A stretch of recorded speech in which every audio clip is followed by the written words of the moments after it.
We're recording in progress. Wonderful. So, welcome everybody. My name is Lawrence Wilson, and I'm the marketing manager here at ESMT. And I'm joined today, delighted to say I'm joined today by Micheál Collins from the BAT, who's going to be talking us through some of the ways to help improve your chances to admission to ESMT, as well as other business schools with the BAT. So, welcome, Micheál. Thanks very much for joining us. Well, I'm delighted to be here, Lawrence. Awesome. And I'm almost in Berlin, as you can see. Okay, this is not too far from ESMT, if I'm not mistaken. Yeah. I took this picture when I visited last. Oh, okay. Pre-lockdown, Well, naturally enough. Yeah. Our two backgrounds are actually looking at each other in real life. Yeah, excellent. I gotta say, I'm so impressed by how the city illuminates its landmarks at nighttime, and it's a really, really pleasant place to just walk around at night, and it's so nice to see the people out there. I cannot wait to be back. Good. Well, we can't. And the school's beautiful, by the way. For those of you who haven't been there, it's a beautiful place. Awesome. Oh, thanks very much. Now, so the session today is going to last about an hour, and it's mostly Q&A with Micheál. So he's our expert. That's the reason we're all here today, is to hear from him. He has prepared a few different little kind of slides to help sort of emphasize his point. So I'm going to hand over to Micheál in a couple of minutes, but just before I do, a little bit of housekeeping. I just want to test the technology a little bit. So on the bottom of your screens, you should be able to see a Q&A function. So if you could open up that Q&A and type in where it is in the world that you're listening in from today. Now, obviously, I'm based in Berlin, and Micheál, I believe you're in Ireland. Ireland. Fantastic. So we also have, a deliberately very international group of students at ESMT. So we like to see where it is that people are tuning in from. Okay, we have Berlin already, Singapore, Portugal. Thank you, Joao. Mallorca, very nice. Hamburg. Okay, cool. So a very international group. And that also lets you know that, lets us know anyway, that you can hear us, which is a little bit of a helpful byproduct. Okay, so you can obviously hear us. Everybody's here. We've given it a couple of minutes, so we have a good group in the room with us. So I guess let's kick off. So if anyone does have any questions for Micheál, please feel free to throw them into the Q&A where you've just been typing in, and we will try to get to questions, I suppose, either at the end, or if something pops up that you want to answer immediately, Micheál, then feel free as well. Okay. But I guess to start off, as sort of question number one, as it were, could you perhaps tell us the difference between the BAT and the GMAT and the GRE, and maybe, sort of Certainly. What those different tests do? Well, a good way to explain the difference is to explain how the test came about in the first place. Because when we designed the test, the GMAT and the GRE were already out there, and they had been around for decades. Of course, the fact that they had been around for decades was really part of the reason too. When graduate management education started, it was far more of an academic course with people typically from like the Anglo-American world who were joining a business school straight after university. And so the GMAT in particular was designed about 60 or 70 years ago in order to assess that kind of cohort. Now, since then, of course, business education, graduate business education in particular, has changed a great deal. It's now more of a facilitated discussion between peers, and people who join these courses are expected to have done some work experience since graduation. And of course, people who do these graduate business programs are expected to come from many different backgrounds. Not just cultural backgrounds, but professional backgrounds and linguistic backgrounds. So a lot of the, if I may say, biases which were built into the GMAT from the beginning, namely the idea that you are native in English, that you are fresh from an academic background, that you still remembered your high school mathematics and grammar rules. These didn't make any sense in the context of graduate business education of today. And myself, I had been through an MBA program myself. I went to the MBA program at INSEAD, and my business partner and I, we actually set up a company to help people get through these tests. And what we noticed was that so much of the content of the tests were just irrelevant to the business program. So my favorite examples are in the GMAT, you've got to remember Pythagoras's theorem, you know, and there are some other mathematical theorems that they use as well. They use sentence correction, you know, as if you and I couldn't understand each other without being perfect at the strange rules that are in the English language. And the GRE, of course, has its own issues, you know. It requires you to come up with the almost exact opposite of words. You know, it uses a lot of constructs that simply make no sense to assess people from an international background for a business program.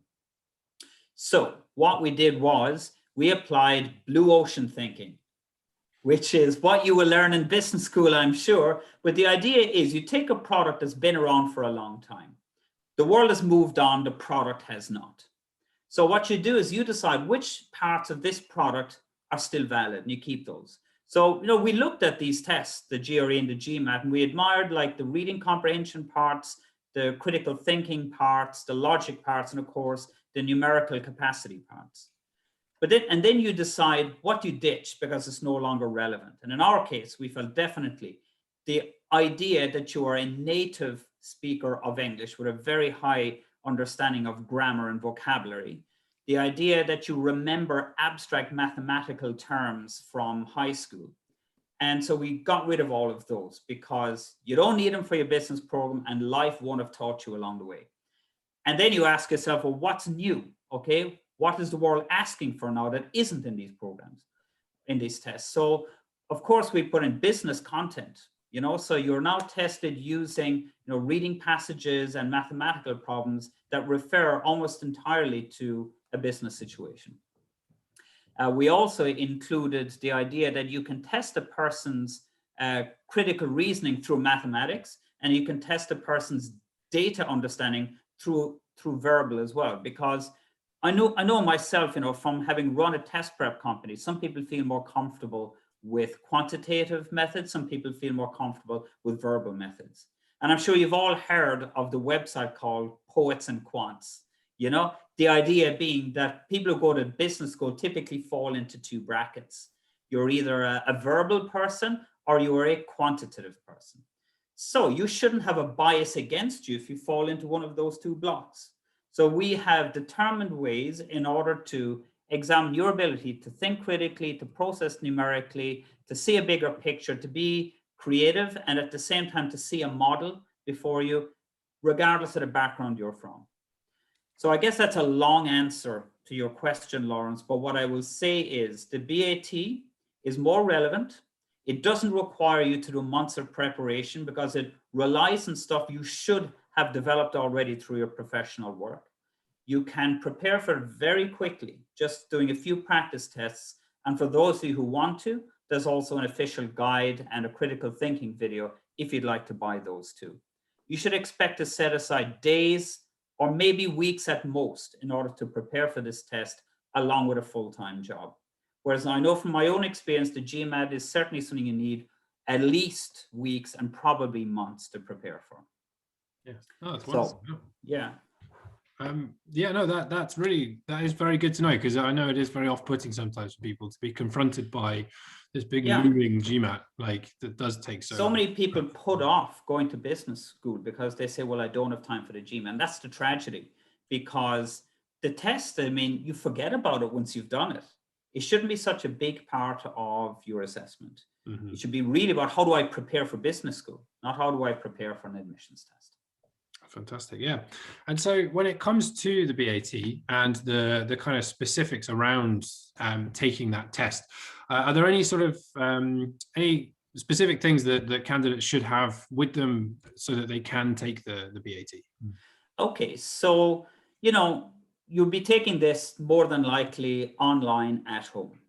There are still a few schools who like people to come in and sit it on campus or take it on paper, but by and large, our candidates take this from home whenever they're ready.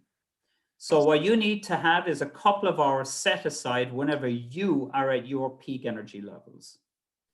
And what I suggest you do is you start doing some practice tests as early as possible. in order to expose yourself to the level of concentration required over 2 hours in order to get through this test. I suggest you discover which days of the week or which times of the day you're at your maximum mental performance. For some people, they're morning people. For some people, it's the evening. Some people might prefer to do it at the weekend. So figure out which time of day, which day of the week works for you. When you need to take the test itself, all you need is a functioning laptop. Okay, it could be either Windows or it could be Macintosh. And that should come with a webcam. Why do you need a webcam? Because we'll be checking that it's you who is taking the test, okay? And we will ask you also to provide a photo ID. And then throughout the test, your webcam will capture you sitting there. This is to confirm that you are indeed the person who is taking the test and that you are not communicating with other people. We will also capture your desktop. Again, it's a security precaution. And all it does is it shows that you're only using the test application or maybe a calculator on your computer. It's fine to use a calculator. You know, in this day and age, okay, when you're at work, if you want to multiply 327 by 832.28, okay, I don't know what the answer to that is, but I should be able to get it quickly using a calculator. And I think that's fine. So we're not testing your ability to do mnemonics for numbers of Vedic math or anything like that. If you're a business executive, you'll have these tools next to you to help you make this calculation. So a standard calculator is just fine. If you need to make notes, that's fine too. Simply don't communicate with other people and don't search online. Fantastic. And for the calculators, is it okay to use calculator on your phone, or should you aim for like a standalone piece? Well, I mean, the best way I think to use it is to use it on your PC, because then the person who's revising your online session will be able to see what you're doing. All laptops will come with a form of calculator. On Windows, you've got Windows Calculator. On Mac, you've got one too. I suggest you use that.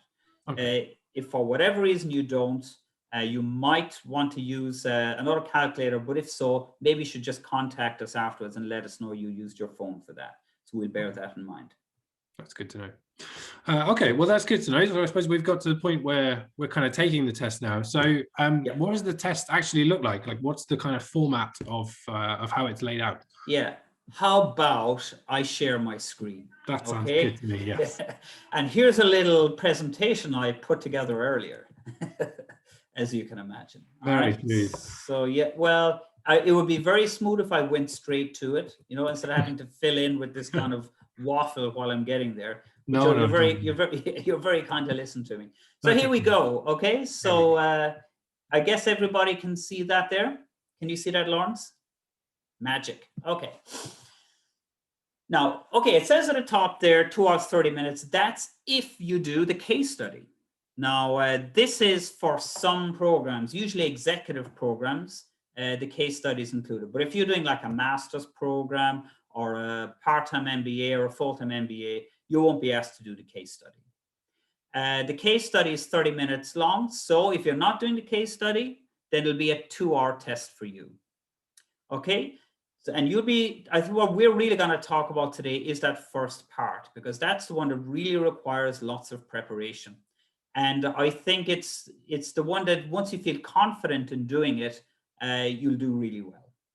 So it has, we call it module 1, and it's the academic aptitude test. What does that mean? That's to see if you are ready for the kinds of problems you face in an academic setting in your graduate business program. So that usually means, how do I process information logically? How do I process data numerically? Can I create a model in order to solve a problem? Do I know what the lecturer is talking about? Am I able to construct a decent argument? Can I quickly read information, understand what the main point is, pick out specific data points for discussion, and also understand what the purpose of the passage is all about? This will allow me not just to learn well, but very importantly, to contribute well in class.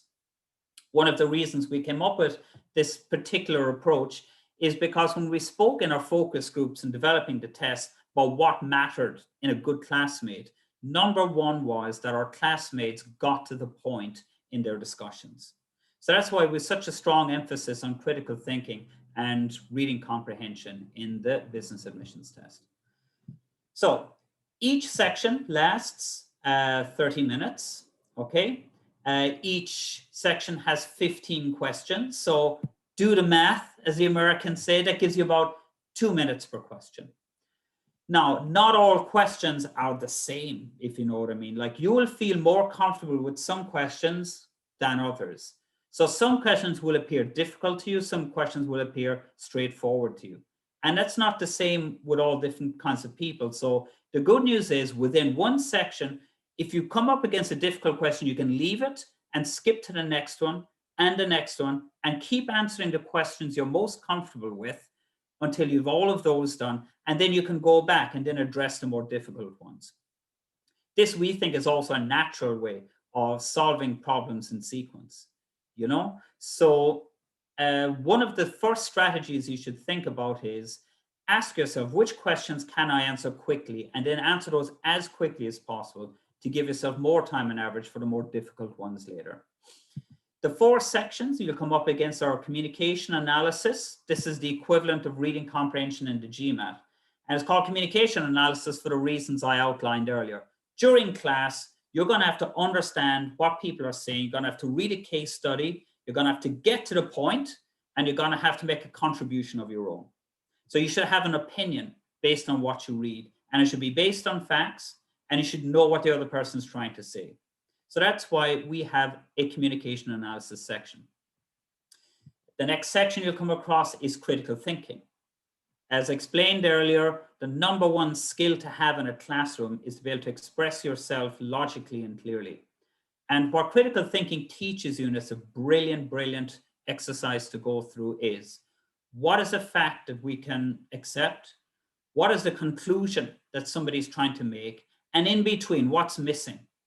As long as you know when you're making an assumption, you'll get into a lot less trouble and you'll be better able to evaluate opportunities and risks as they come to you.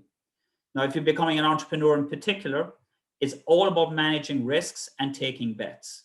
And if you think about it, that's knowing where the assumptions lie in your business plan. Some assumptions are so big they scare off other people, and that's when the brave entrepreneur comes in and decides, I'm going to make a business out of that. And when you go pitching for your investment funds or selling to your clients, you'll need to know where these holes lie, and you'll need to be able to talk around them.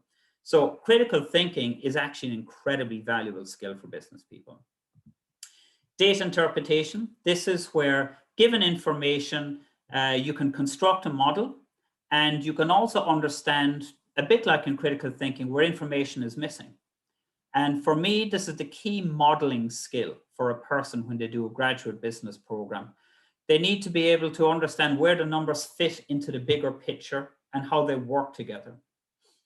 Data analysis is more of a standard arithmetical, numerical skills assessment. So to some extent, how comfortable are you with doing calculations in your head? Like I say, you don't need to do the number crunching. You can use a calculator for that. We should at least know how the numbers work with each other. So let's go through what the communication analysis section looks like. So like I said there earlier, you've got 30 minutes, 15 questions, do the math. That's 2 minutes per question. You're going to get 3 passages, okay, with 5 multiple choices after each passage. So what does that mean? It means you can invest a lot of time in reading the passage when you see it first. So you don't have to spend just 2 minutes on it, right? You can spend maybe 5 or even 10, because you're going to see the same data later for the other 5 questions. And what you must do there is be very clear about what the passage is about, like what the main idea is, what it's trying to achieve, and pay close attention to data that's mentioned in it that looks like it's key to the argument. The kinds of passages you'll come across, well, these are just styles, okay? And when you do the practice tests on your own, you'll start recognizing this. Descriptive just means it's talking about a phenomenon.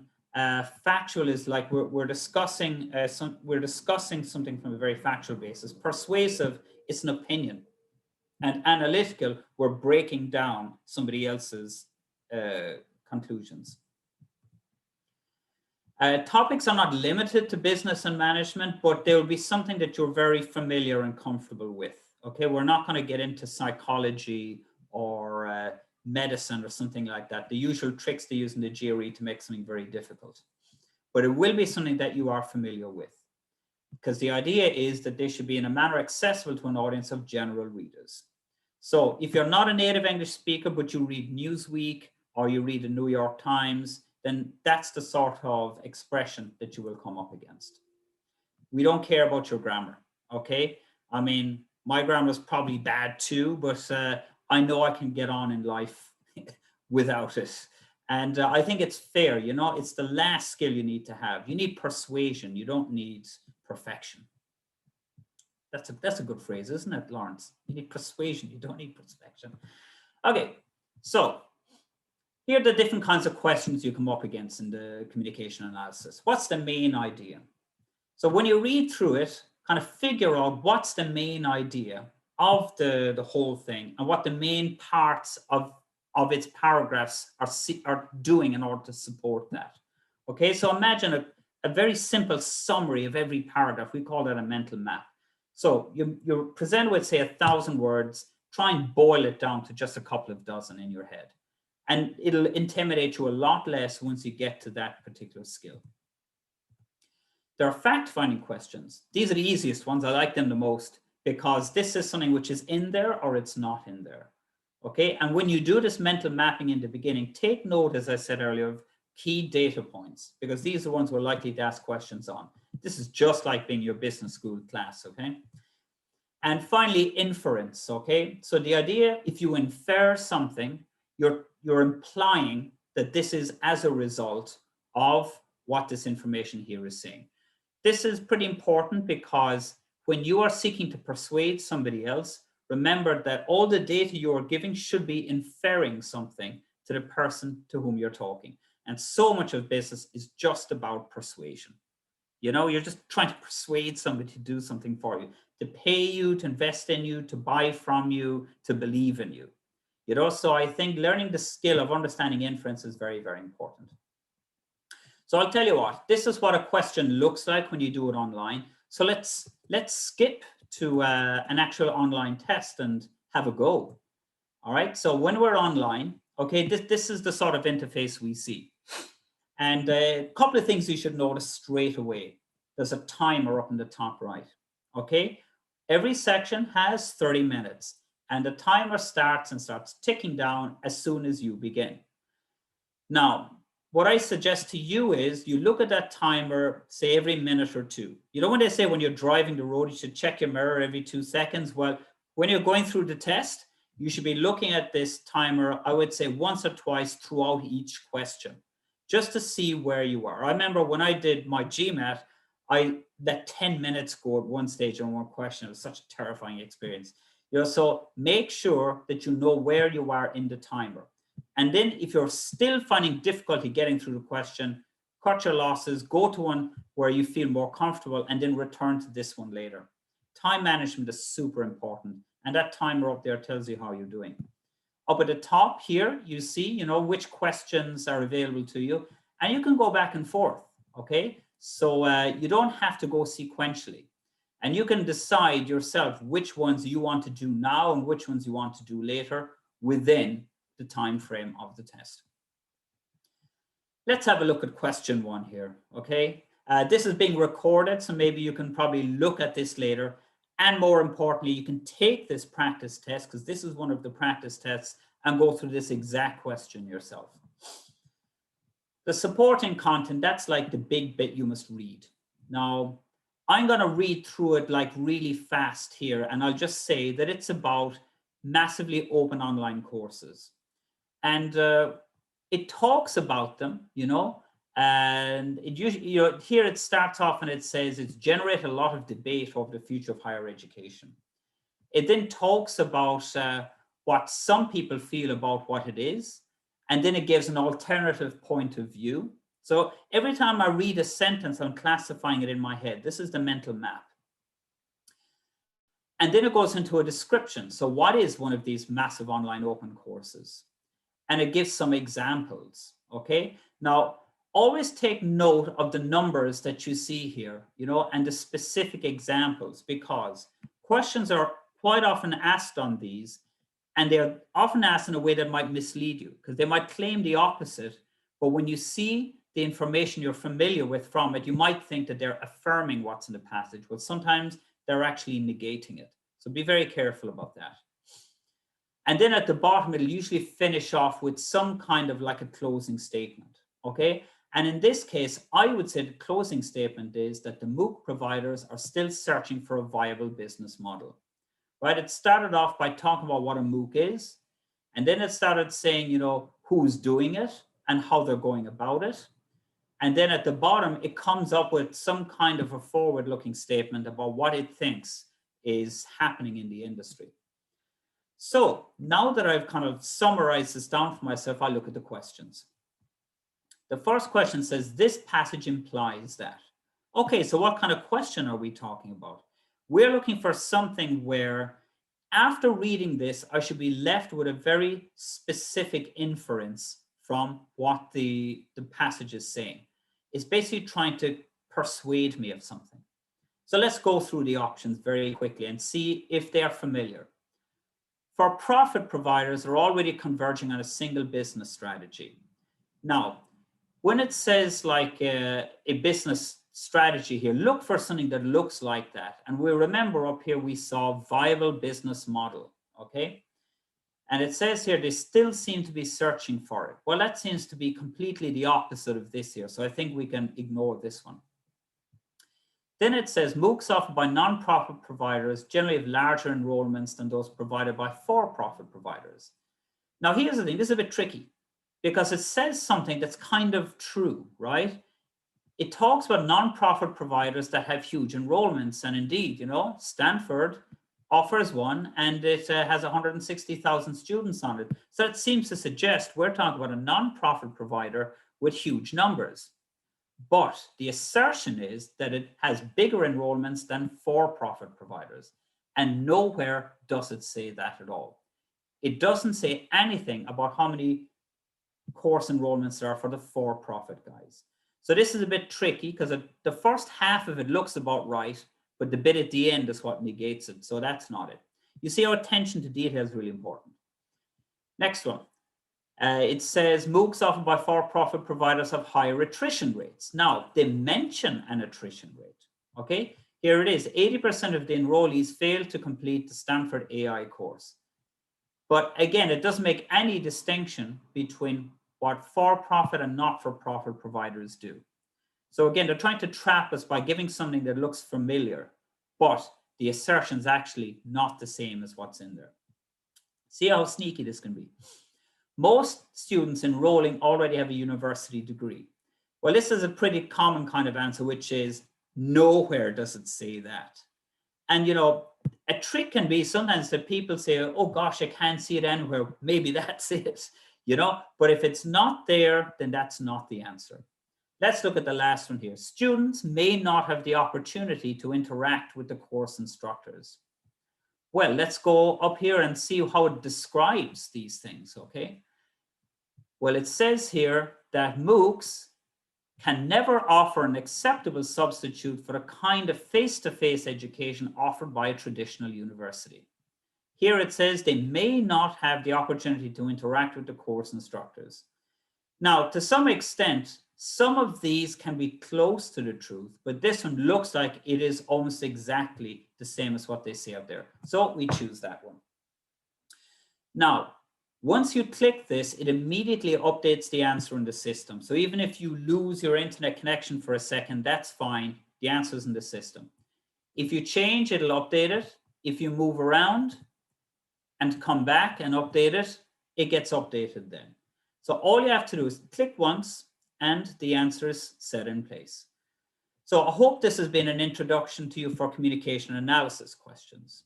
Now let's move on to another kind of question, which is critical thinking.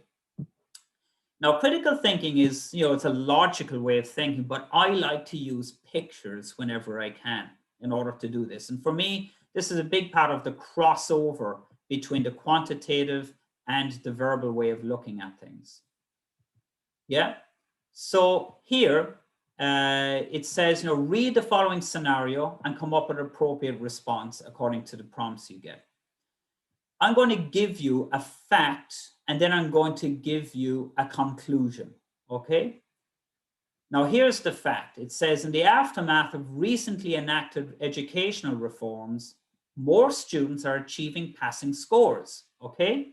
So always try and summarize it as you say it. Then I make an assertion, and this is like a prediction of the future I'm making. So this is where you begin to see where the assumption comes in. It's somewhere in the middle. The current youth unemployment will be reduced, I say, because future graduates will get better employment opportunities. Well, you say, well, why? All I've said is that more students are getting passing scores in their standardized tests, okay? So to improve the education, we're getting better scores. What could improve that? So then it says here, find a point that will help to strengthen the argument. You see, there's still a bit of a gap here. Just because you got better scores, why does that mean you're going to get better employment opportunities? And then see if you can come up with a fact that if you had it, it will then weaken the conclusion, okay? So it's a good exercise, you know? You're making a conclusion. What would support the conclusion and what would then weaken that conclusion? So let's draw a picture.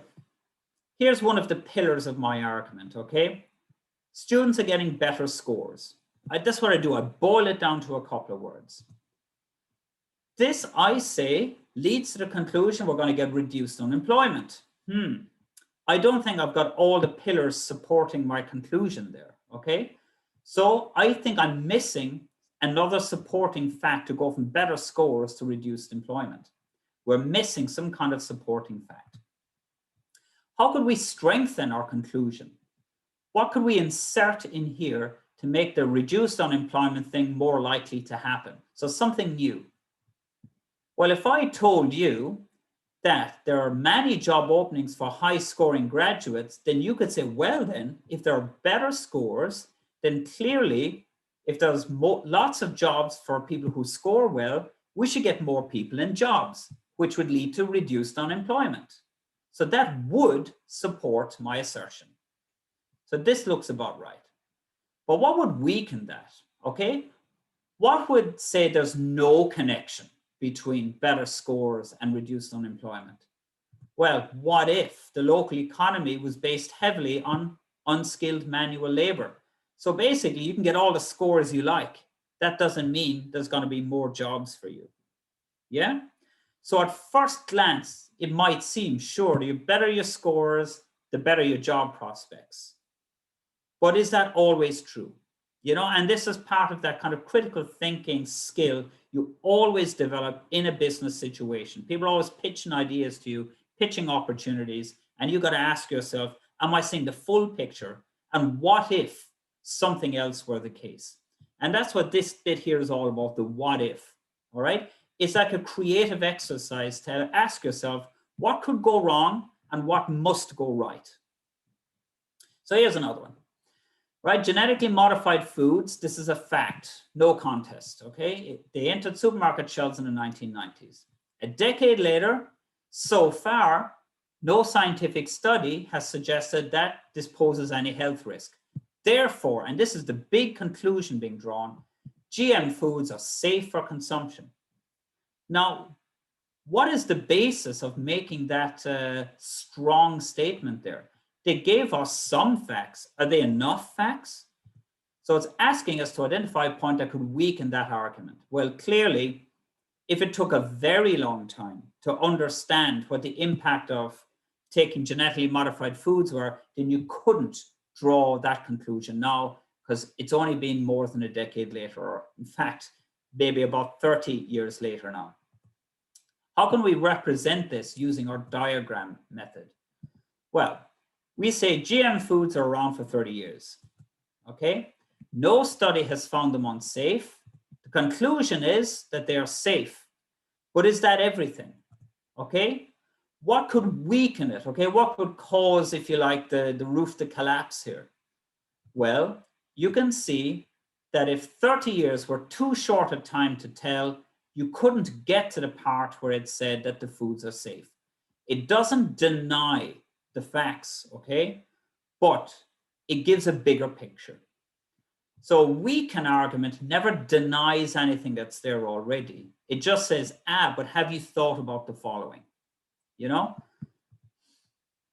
Another thing that could weaken it would be, what if all of those studies were sponsored by genetically manufactured food manufacturers? Well, you might say, well, you know, of course they came up with those answers, you know, because they're looking for a certain outcome.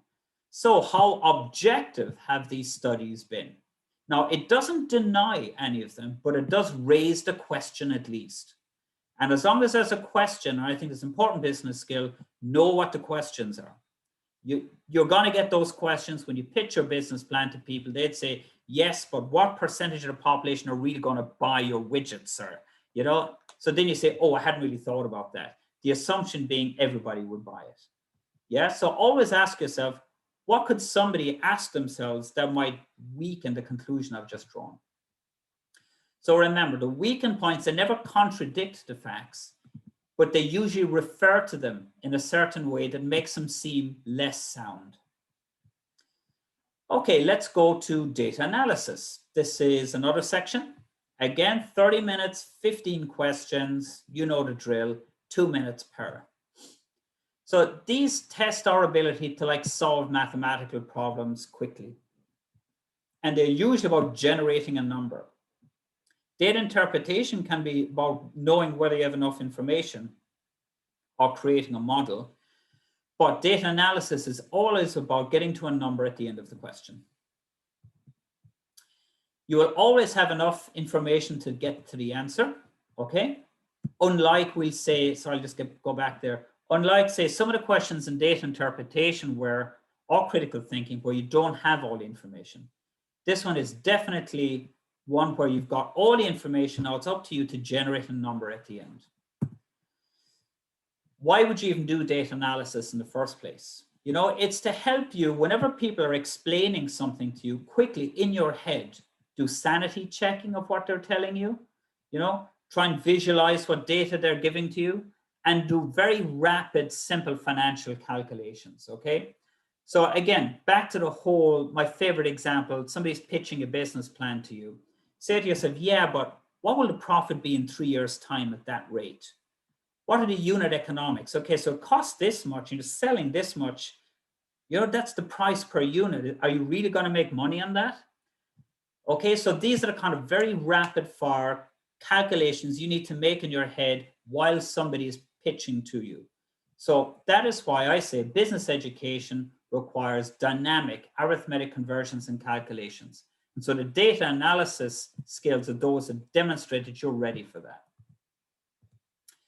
These are the kinds of questions that we come up with in this section here, okay? So the good news is there's a restricted set of stuff.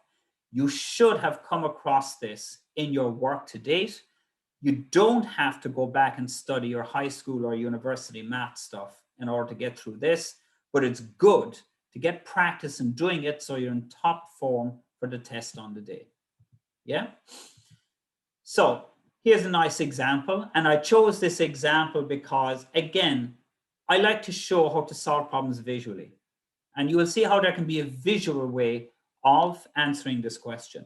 And it helps you to really know you've got all the information to hand.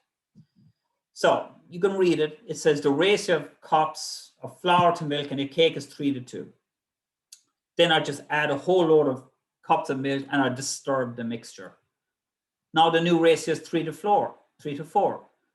Therefore, how many cups of flour did I have there originally? All right, this is a typical mixtures question where you change what the mixture is, and then you have to rapidly reassess what the relative contribution of the two parts are afterwards. You might think, you know, what's flour and milk to do with business? But like I say, this is about rapidly changing your image of what the data is whenever the situation changes. And that's why I like these questions. You get 5 possible answers. Let's not worry about them now. Let's just look at the process to solve this. So I get a ratio of 3:2, and it changes to 3:4 with the addition of new stuff. What's a good way to visualize this? Here's what I do.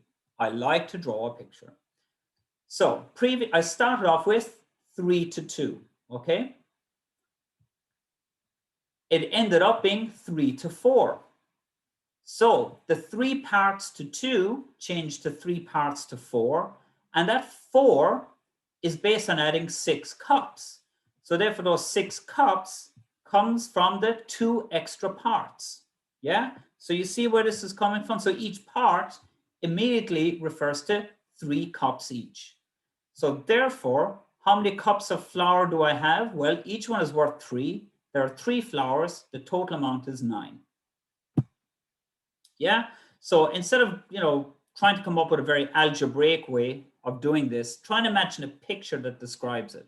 And the kinds of questions you should get in these tests are ones where you don't have to solve it from a purely quantitative way. You should be able to solve it from a visual way too. So like I say, you could be a poet or you could be a quant, and you should be able to answer this question too. It's a good data analysis kind of question. Okay, so I'll just stop right there. And we've done a bunch of examples. Do you want to move ahead there, Lawrence? Yeah, that's fantastic. Thanks so much. It's very comprehensive. Yeah, if anyone has any questions off the back of that, then please feel free to throw them into the Q&A. Just one from me quickly, I guess. So when it comes to like the assessment on the test, you don't use like negative marking or anything. It's all. That is correct. One of the reasons we came up with this test in the first place is we felt that candidates were put under undue stress. I was one once. I know what it's like. We started a company that made money, I hate to say it, out of other people's stress. They want to go to business school, and they're presented with these horrible tests, and there's so many ways to punish you as a candidate. So that's why people are so worried that they need to be really well prepared to get into the school, and they pay a lot of money in preparation fees, and they wait for months and months. And what's the point? Shouldn't people be getting on with their lives? So negative marking, no. The point is you should answer the questions you feel most comfortable with. Remember, there's a diverse array of people in your class. Some people will find this hard. Some people will find it easy. So you shouldn't be penalized for having a particular profile. So we don't negative mark people. Okay, well, that's really good to know. So we have a question here from Asif, who asks, what for a passing grade, what is the sort of minimum marks required for each section?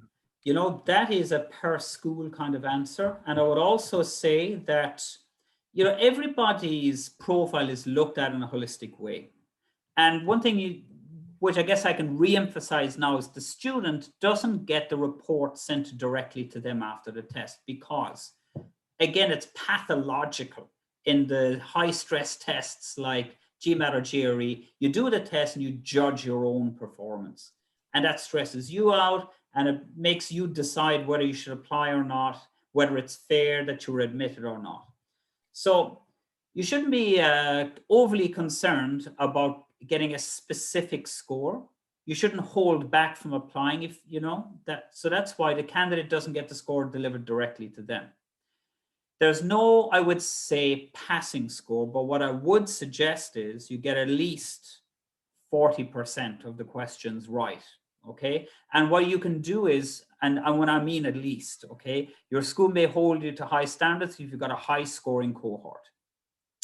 Equally, they might say you're from a very unusual background, or you're from, a particular background that we really want to have in the course, so we'll weight your exam results differently because of the other stuff that you bring to the class that you just can't get elsewhere. But I would say that you need to get at least 40% of the questions right.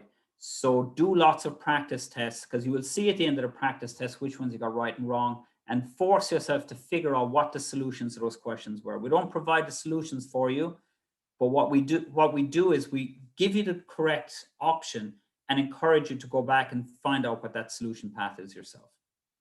Fantastic. And yeah, just a note for Asif, if you are curious about what a passing grade would be, I suppose, then you can always get in touch with the admissions team, and they will be able to give you a little bit more information about that kind of stuff and the tests that have gone through. I suppose, is there like a direct kind of comparison when it comes to, for example, like the GMAT is like, I don't know, would like you say like a 600 in the GMAT be equivalent to what, like 50% of correct answers, or it doesn't really work that way? I would simply not compare the two, because to do well in the GMAT, you have to do a whole lot of different stuff for a very long period of time. That's good to know. I suppose you mentioned the sort of practice tests and that kind of thing. And there's a note here from Matthias who says he did the test last month and has to say that the preparation materials made it a very smooth process. So congratulations, Michael. Thank you, Matthias. Yeah. Perhaps you could tell us a little bit more about, like, for example, for one thing, the practice tests, and also any kind of preparation materials that are available. Sure. Well, look, guys, the best preparation is to do the practice tests and actually repeat them a few times. It's not about so much getting the questions right all the time. It's about learning how to adapt to the environment of the test. Remember when I did that example earlier and I said, you start noticing the timer, you see the questions at the top, which ones you've answered, which ones you haven't answered. This is part of the approach to doing the test that's totally separate from the content of the test itself. And the practice tests give you the same environment as you get on the live test on the day.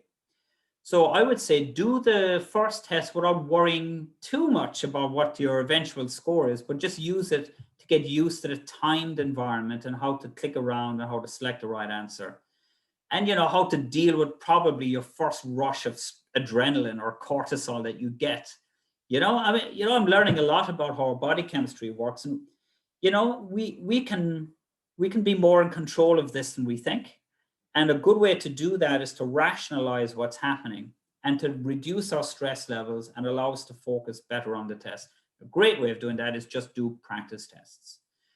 Now, if you still have questions about, gosh, the 3 or 4 practice tests and I still find it quite hard, you might like to look at the 2 practice materials that are available for purchase. So there is an official guide, which has a breakdown of each section and approaches to solve each problems in that section. And then very specifically for critical thinking, we've got a video series, which I think it helps to show how you can use a visual way to solve critical thinking problems. Because I find that critical thinking is the hardest skill to actually master. And I think it's the most important one. So those are 2 options available to you if the practice tests are not enough. Most people do fine with the practice test, but about half of our candidates use one of the other 2.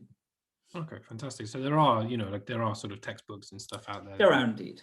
And they're all, once you log in to the dashboard, once you either create your own free account or you're invited by the school, you will see links to all of these. Fair enough. And so there's a question here from Asifu, just kind of asks, like, is there a limit on like the number of practice tests that are available that you have sort of put out? I mean, there are 3 practice tests there, more than enough. Okay, the first 2 reflect the difficulty level of the test you'll get, and the third one is harder. So I would say do the third one once you're very comfortable with the first 2, and you should feel free to repeat the first 2.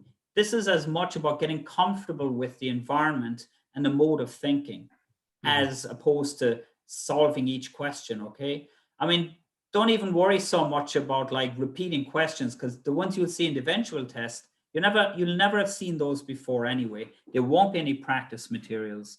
So use the practice tests to get yourself used to the mode of thinking and to the environment of the test. And that is 80% of the journey. Fantastic. So I suppose between the practice tests for the environment and then the textbooks and stuff for the content, you should be pretty much covered. Yeah, absolutely. And I would say, depending on how much free time you have, you could do all of this in 1 to 2 weeks. If you feel like it's going to take you longer, I think that's too long to prepare, So try and do it in an intense interval, because it's like physical fitness, just because you ran 5 kilometers 2 weeks ago doesn't mean you're as fit today, So try and think of that analogy. Momentum, continuity is very important in preparation for tests. Try and get your preparation done in a matter of a couple of weeks. You should never stretch beyond a month. Fantastic. Yeah. Okay, so we have a couple of questions about the sort of the test proper, as it were. So Justina asks, is it possible to use like a pen and paper to kind of take notes, that kind of thing, whilst you're doing the test? Yeah. Okay, fantastic. Yeah. So and will that be? I suppose that's not really covered by the webcam, is it? But no. But I mean, you know, it's actually incredibly hard to cheat and not be caught, you know? So look, I don't like to focus on this because I trust people in general, but there have been people who have cheated, and it's usually really obvious, to be frank. I won't say how, but the lesson is, you know, just do the right thing. If you need to make notes, of course, make notes. Need to know the calculator, use a calculator, but you will spend more time cheating on a question than it will take you to solve it.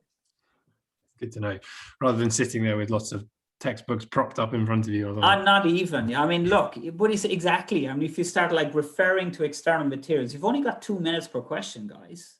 You know, so at least 1 minute of that would be fiddling with stuff. So, you know, use your brain. Your brain is the most powerful ally you have in the test, not your friend on the other end of WhatsApp or, you know, that stuff you downloaded from the internet. Use your brain. Okay, good to know. And another question. So whilst you're taking the test proper, are you able to sort of pause it for a moment? Or? No. Okay. No. Practice test, yes, but the test itself, no. And that's to just allow everybody a level playing field. And when it comes to the times between, or not between, the times for each section. So for example, if you completed the first section in, I don't know, 15 minutes, would that time be added on to the rest of them? Well, back to the level playing field. I mean, if you've got a super skill in quant, that's good, and you'll get a high score, but that shouldn't compensate for your verbal skills. We need to be able to assess you in all dimensions equivalently with other candidates. That's good. So no, it's 30 minutes per section. If you finish early, very good, but no advantage. I suggest maybe you kind of let the clock play out, relax. Maybe just go back just in case, you know. And you know, even if you go back and you go over a question you know you got right, it's good for your confidence, right? To see how your thought process has been. Remember, this is all about mental stamina during the test. So if you can find a way to improve your how can I put it, your confidence, the way you feel about the test, just do it. That's good to know. Okay, so I mean, we've got a few minutes left. So if anyone does have any kind of final questions, keep them coming through.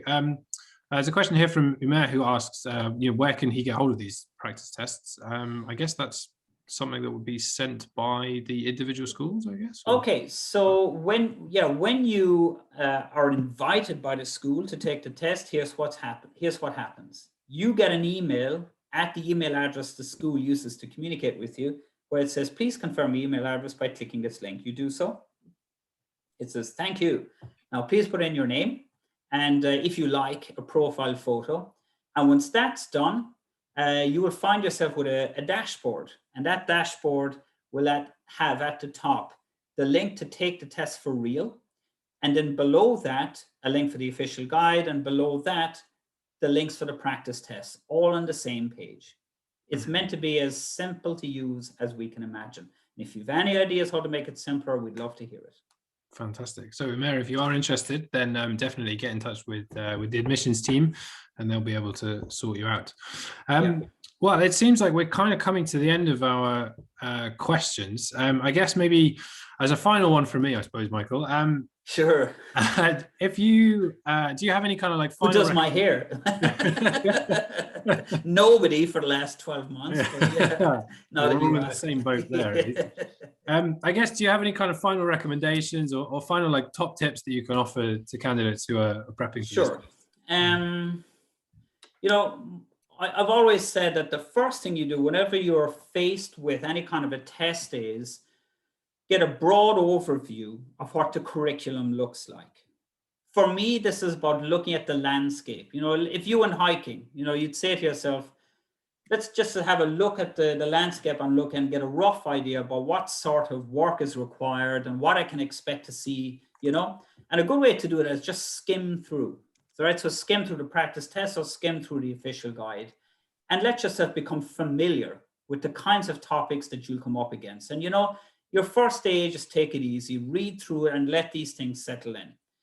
I'm no neurologist, but I do believe that simply passively, we do learn a lot. You know, we're not consciously using our conscious to teach ourselves, but our body, our brain is absolutely reading and reviewing everything as forming connections and as forming familiarity with what we're about to see. So then the next time around you come to it, you're already the first few steps forward. At least you've gotten past the familiarity barrier, and now you can start looking at it more in depth. And then what I suggest you do is you start with simple questions. Okay, ones that just get you started, simple drills. And if it's the practice test, just focus on the easy ones. If it's the official guide, go through it in sequence, because we start off with concepts, then drills, then sample questions, okay, before you finally do the real tests. And, build it up. It is a kind of a fitness program, So if you went to a gym, the trainer wouldn't say, right, I want you to run a marathon today. The trainer would say, let's start off by building some muscle memory. Let's start off by getting your lungs exercised. Think of the same thing when it comes to your exam preparation. It's fine to be imperfect in the beginning, but become familiar, and every day, see if you can do a bit more. And very importantly, set a deadline. Say to yourself, at the end of a certain amount of time, I'm going to have everything done. And then that allows you to focus your efforts by the time it comes to the end. Fantastic. All right, no, that's wonderful. I feel like I'm ready to take on the test myself. Yeah, sure, go for it, Lawrence. Those practice tests are out there, I guess. So yeah, no reason why not. Yeah. Awesome. All right. Well, thank you so much, Michael, for coming along and sharing your expertise with us. And thank you to all our attendees today.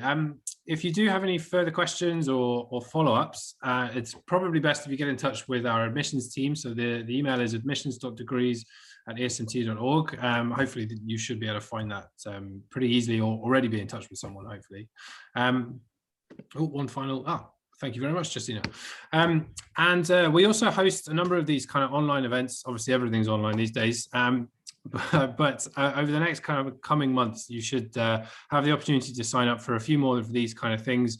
Not necessarily about admissions tests, but about other aspects of the sort of ESMT experience. So if you are interested, definitely keep your eyes open. We will also send a recording of this out to everyone who joined us today. So if you didn't quite get a chance to note down that little bit of text in the middle there, you'll get the opportunity. Yeah, I guess that's everything from us. Thanks again, Michael, and we'll hopefully see you again next time. Yeah, and I'm sure you're familiar with that classic British sitcom where it's a goodbye from me. It's a goodbye from him. Yeah, exactly.